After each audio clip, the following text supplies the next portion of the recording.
আসসালামু আলাইকুম এভরিওয়ান, চলে আসলাম নতুন একটা ভিডিও নিয়ে। তো সবাই কেমন আছেন? আমি আছি আলহামদুলিল্লাহ ভালো। তো আমি আজকে বাড়িতেই বুন্দিয়া তৈরি করব। তো সম্পূর্ণ ভিডিওটি দেখে সঙ্গে থাকবেন ইনশাল্লাহ।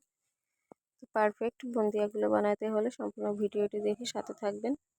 আর প্লিজ একটা লাইক দিয়ে ভিডিওটি কন্টিনিউ করবেন। তো এখানে আমি নিয়েছি বেসন পরিমাণ মতো, মানে যতটা বানাবো আমি সেই মাপ অনুযায়ী আমি নিয়েছি। আর এর মধ্যে দিয়ে দিচ্ছি এখন নর্মাল ঠান্ডা পানিটা।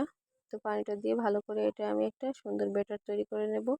তো এই কাজটা একটু সাবধানে করতে হবে, মানে অনেকক্ষণ ধরে একটু মানে অনেকক্ষণ যদি আপনি ভালো করে নাড়াচাড়া করে ব্যাটারটা রেডি করেন তাহলে বুন্দিয়াটা একবার পারফেক্ট হয়। তো আমি চামচ দিয়ে ভালো করে পানি দিয়ে আর বেসনটা দিয়ে ভালো করে একটা ব্যাটার রেডি করে নেব।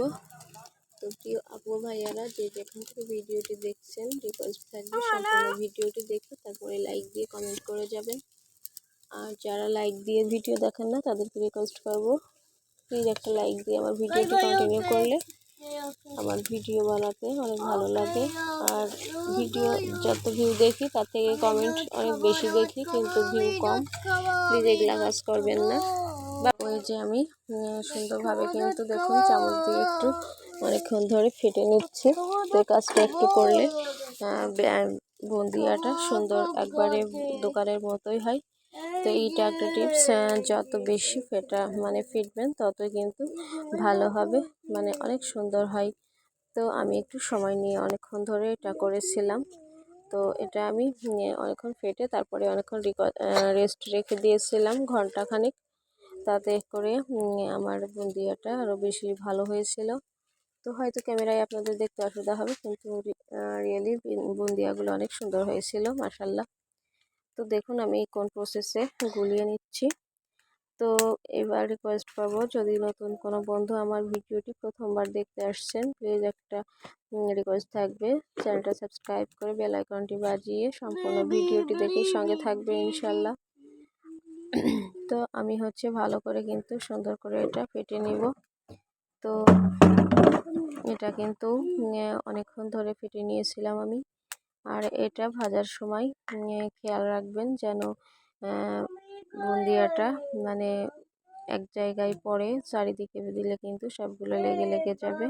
তো ওটা রেস্টে রেখে দিয়ে আমি এখন একটা শিরা তৈরি করে নিব বুন্দিয়ার জন্য। তো এখানে 1 কাপ থেকে অল্প একটু কম পরিমাণে আমি চিনি নিয়েছি, মানে 1 কাপ গলা কাপ নিয়েছিলাম।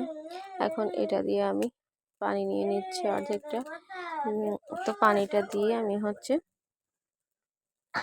মানে যতটা চিনি নিয়েছি ততটা পানি দিয়ে দিয়েছি। আর এখন আমি সুন্দর করে পানিটা দিয়ে একটা ভালো এক তার উঠায়ে একটা শিরা তৈরি করে নিব। তো এখন এটা আমি ভালো করে জাল করে বলক উঠিয়ে নেব, মানে একটা সুন্দর একটা শিরা তৈরি করে নেব। তো এই শিরাটা যাতে বুন্দিয়ার ভিতর যায় এমন একটা প্রসেসে আমি শিরাটা নামিয়ে নেব। অতিরিক্ত আঠালো হলে কিন্তু বুন্দিয়ার ভিতরে রসটা যাবে না, সেজন্য হালকা একটা শিরা তৈরি করে নিচ্ছি। তো ভালো করে কিন্তু বলক উঠিয়ে আমি পুরো শিরাটা জাল করে নিয়েছি। তো প্রিয় আপু ভাইয়ারা যারা ভিডিওটি দেখতে পর্যায়ে চলে আসছেন, এখন লাইক দেননি, প্লিজ একটা লাইক দিয়ে আমার ভিডিওটি দেখবেন। আর যদি ভালো লাগে অবশ্যই বাসায় ট্রাই করবেন। আর বাজার থেকে ভেজাল বুন্দিয়া না কিনে এভাবে যদি নিজে তৈরি করে খাওয়া যায় তাহলে কিন্তু সব দিক দিয়ে অনেক ভালো হয়।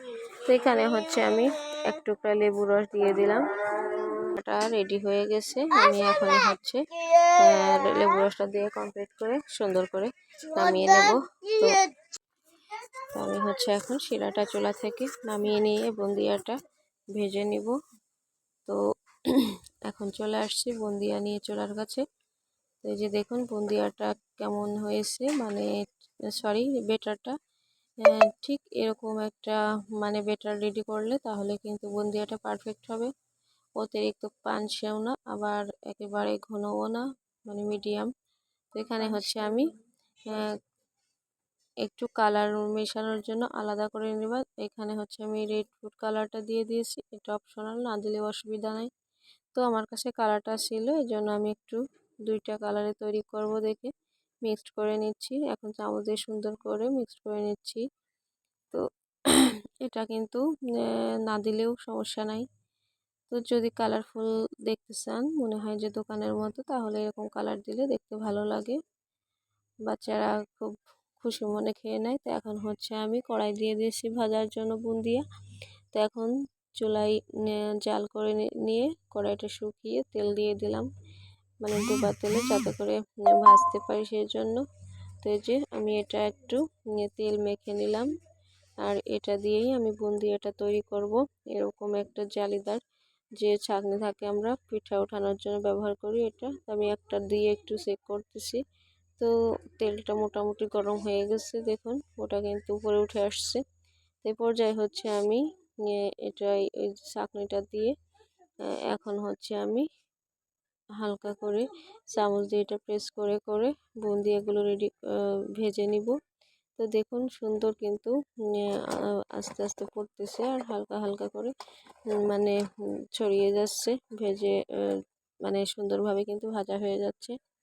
তো চুলাটা একটু বেশি জালে রাখলে বুন্দিয়াটা ভালো হয় ভাজা। তো এখানে হচ্ছে ওটা ভেজে নিয়ে আমি এখানে কালার যেটা করে রেখেছিলাম সেটাও ভেজে নিচ্ছি। তো আজকের এই ভিডিওটি কেমন হয়েছে অবশ্যই কমেন্টে জানাবেন। আর যারা এখনও লাইক দেননি, প্লিজ একটা লাইক দিয়ে দিবেন। এখানে দেখুন বুন্দিয়াগুলো সুন্দর করে কিন্তু আমি ভেজে নিয়েছি, অনেক সুন্দর হয়েছে, একবার পারফেক্ট। তো সবগুলো কিন্তু আমি ভেজে নিয়েছি, আর এখন হচ্ছে আমি শিরার মধ্যে বুন্দিয়াগুলো দিয়ে দিব। তো এই যে আমি বুন্দিয়াটা দিয়ে 3-4 মিনিট হচ্ছে একবারে লো আছে জাল করে চুলাটা বন্ধ করে রেখে দেব 20 মিনিটের জন্য। তারপরেও দেখাবো আপনাদেরকে যে আমার বুন্দিয়াটা কেমন হয়েছিল। তো এই যে আমি হচ্ছে শিরাটা সঙ্গে বুন্দিয়াগুলো ভালো করে মিক্স করে নিচ্ছি, আর একবারে লো আছে 5 মিনিট মতো জাল করে নিয়েছিলাম। আর এই যে 20 মিনিট পরে আমি চুলা থেকে নামিয়ে একবারে শুকনা শুকনা হয়ে গেছে, শিরা মানে ভিতরে চলে গেছে, দেখুন কতটা সফট, কিন্তু ভাঙছে না, আর অনেক সুন্দর হয়েছিল, রসালো হয়েছিল। এই পর্যায়ে হচ্ছে আমি একটা বাটিতে উঠিয়ে দেখাচ্ছি কতটা সুন্দর হয়েছে আমার বুন্দিয়াগুলো। তো যদি চান এভাবে অবশ্যই বাড়িতে বানিয়ে নেবেন। আজকের ভিডিও এ পর্যন্তই, দেখা হবে অন্য কোনো ভিডিওতে। আসসালামু আলাইকুম, আল্লাহ হাফেজ।